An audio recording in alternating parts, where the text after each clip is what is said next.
Selamat datang di Riki Bahasa Jepang. Belajar bahasa Jepang dengan saya pasti akan semakin suka. Halo, saya Via Sensei. Ketemu lagi dengan saya untuk membahas 10 kosakata yang paling sering muncul di JLPTN 3. Setelah kita udah pernah ngebahas tentang 10 kosakata kata sifat, terus ada 10 kosakata kata kerja, lalu ada 10 kosakata kata benda. Nah, di video kali ini saya akan membahas tentang 10 kosakata kata keterangan minasang yang sering muncul di JLPTN 3 nih. Bahkan ada yang muncul sampai 11 kali minasang, bayangin banyak banget lah ya.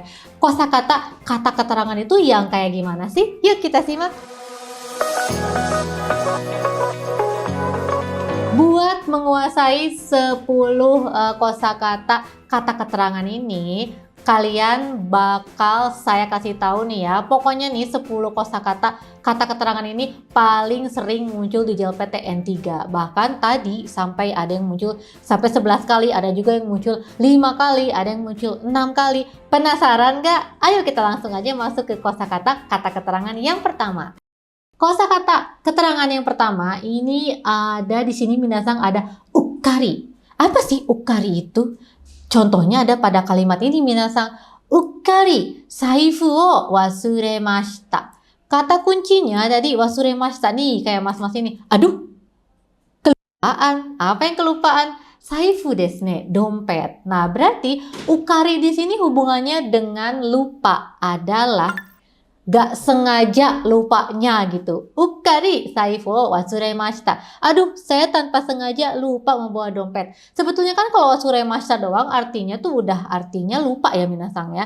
Tapi kalau ada tambahan ukkari itu menegaskan bahwa lupanya itu benar-benar gak disengaja gitu. Lanjut kosakata yang kedua, ada kosakata gusuri. Apa ini gusuri? Gusuri ini tuh minasang lihat ya gambar yang di bawah ini nih. Hai.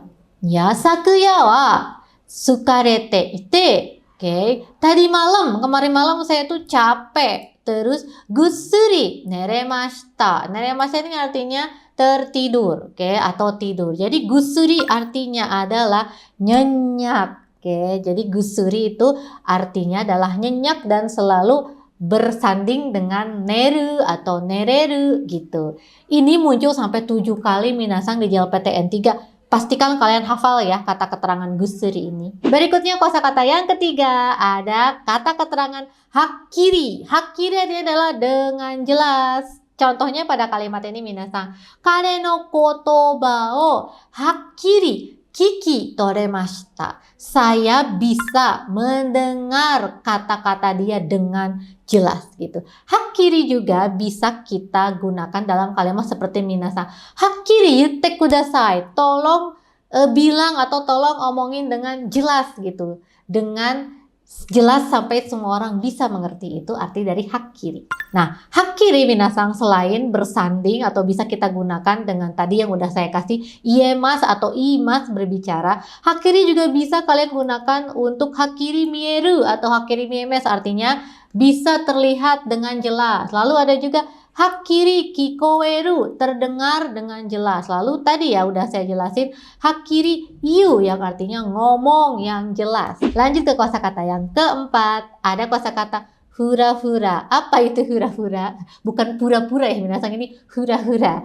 Hura-hura itu lihat di gambar ini, wow, kelayangan ya. Kalimatnya nih ya, netsu ga atte, karena ada demam. Hura-hura shite imasu, karena demam jadi saya apa hura-hura? Hai, kelayangan, pusing karena demam. Nah, hura-hura bisa punya dua arti minasang, bisa artinya pusing, kelayangan gitu, bisa juga artinya lemas karena demam. Fura-fura ini tolong diingat minasang muncul sampai 7 kali di JLPTN 3. Lanjut ke kosakata yang kelima. Ini ada kosakata yato. Apa sih yato ini? Kalau ngelihat gambarnya nih, ahahaha gitu ya. Apa hubungannya sama ketawa? Yato nih kita lihat ya. Kalimatnya ada pada kalimat yang ini. Yato basu ga kita. Yeay, busnya akhirnya datang. Jadi yato itu apa? Di sini artinya akhirnya gitu ya. Nah, yato ini akhirnya konteksnya gimana sih minasang? Kalau yato yang artinya akhirnya ini kayak punya konteks misalnya kita udah nunggu-nunggu bisnya lama banget misalnya. Aduh, mana nih bisnya ini lagi buru-buru. Terus pas bisnya datang, yato kimashita. Yeay, akhirnya datang. Jadi yato itu akhirnya untuk sesuatu yang udah kita tunggu-tunggu. Nah, yato ini minasang punya juga arti yang sama dengan yoyaku ini. Yoyaku juga artinya sama ya. Akhirnya, jadi yoyaku basu ga kimashita misalnya. Akhirnya udah datang. Kalau yato tuh kayak lebih ye gitu, lebih excited gitu ya. Akhirnya.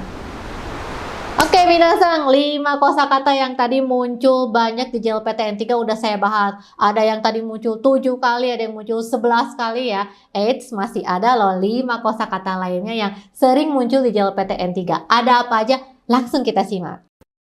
Di aplikasi Riki Bahasa Jepang, kamu bisa belajar persiapan JLPT dengan mudah. Banyak video materi pembelajaran yang bisa kamu nikmatin dengan mudah. Bersama sensei berpengalaman. Gabung sekarang dan dapatin aksesnya. Kosakata yang keenam minasang, ini ada kata keterangan soto. Apa ini soto? Bukan makanan berkuah ya. Soto ini apa? Kita lihat di kalimat ya. Ada kanojo wa, dia nih, perempuan ini nih. Soto hea o deta. Oke, soto hea o deta. Hea o deta itu artinya adalah keluar dari ruangan atau keluar dari kamar. Kenapa harus ada sotonya tuh, lihat tuh. Kalau ngelihat gesturnya nih, gambarnya gimana sih? Tek. Hai, soto itu artinya adalah keluar diam-diam, oke, tanpa ingin diketahui oleh orang lain. Jadi soto bisa punya arti diam-diam keluar, atau bisa juga artinya perlahan-lahan tanpa menimbulkan suara gitu. Atau bisa juga artinya soto itu dengan lembut gitu. Misalnya berpegangan tangan atau menyentuh tangan dengan lembut, itu kalian juga bisa gunakan soto. Lanjut, kosakata yang ketujuh. Ini ada kosakata doki-doki. Apa itu doki-doki? Doki-doki ini tuh lihat ya, hatinya tuh lihat. Hatinya bergetar, apa ya maksudnya? Hai, mensetsu de di sini ya. Mensetsu de di wawancara atau pas wawancara, doki-doki shimashita. Doki-doki artinya adalah berdebar-debar. Berdebar-debar ini dalam artian bisa artinya gugup pas wawancara, misalnya mensetsu, atau nih kalau kalian ketemu crush atau kecengan kalian kayak wah dia ganteng banget, dia tersenyum ke arah saya. Nah, kalian bisa gunakan doki-doki nih, hatinya jadi berdebar gitu. Lanjut ke kosakata yang nomor 8. Ada kata keterangan shikari. Apa nih shikari ini? Kita lihat ya contoh kalimatnya.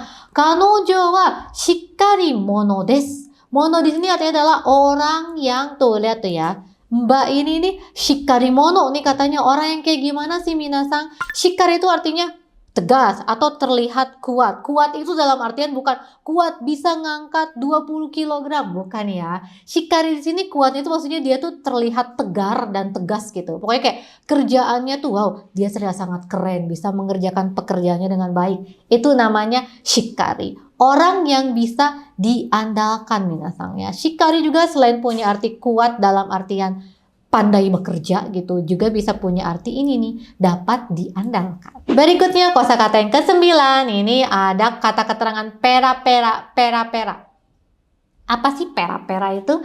Ini berkaitan sama di sini nih minasang, eigo ya. Ada kalimat kare wa eigo ga pera-pera desu. Eigo itu kan bahasa Inggris. Pera-pera itu apa? Kok ngelihat gambarnya lancar bener mbak, ngomongnya bahasa Inggris, iyalah bule ya. Pera-pera itu artinya adalah ngomong dengan lancar. Ini konteksnya harus berbicara suatu bahasa tertentu. Kalau di sini contohnya nihongo ga pera-pera. Kalau minasang udah tinggal di Jepang, udah lulus N3, N2, N1, berarti nihongo ga pera-pera. Bahasa Jepangnya udah pasti lancar. Terakhir, kosakata yang ke-10 ada kata keterangan apa? Ayo ini minasang dibacanya. Ada kanji apa minasang? Hai, ada kanji hayai nih. Lihat juga gambarnya ya. Melesat gitu ya. Apa sih ini artinya? Nani. Junbi o hajimemashou. Ayo kita mulai persiapannya. Apa nih ada kanji hayainya? Kosakata kata keterangan ini dibacanya adalah sasoku. Sasoku itu artinya mari segera gitu ya. Sasoku segera. Bisa artinya segera, bisa juga artinya langsung gas gitu.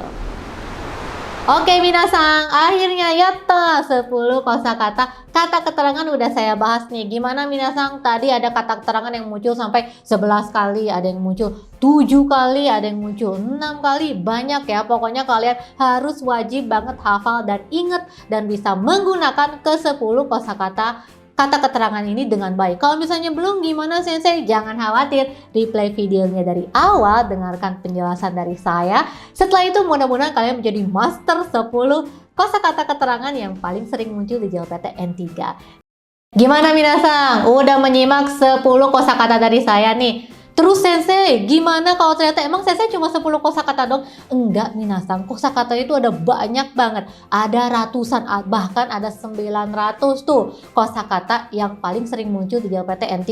Ada kata sifat, ada kata benda, ada kata keterangan. Buat yang pengen tahu 911 kosakata yang paling sering muncul di JLPT, kami, Riki Bahasa Jepang, bakal kasih daftar kosakatanya. Caranya gimana? Kalian cukup komen ya di video YouTube ini, tulis di kolom komentar, Sensei saya mau daftar kosakatanya dong. Nanti Riki Bahasa Jepang bakal kasih tautannya ke kalian. Tunggu apa lagi? Segera komen, segera menjadi Master Goi Kosakata Bahasa Jepang N3 bersama Riki Bahasa Jepang. Kita ketemu lagi di video yang berikutnya minasang. Mata ne!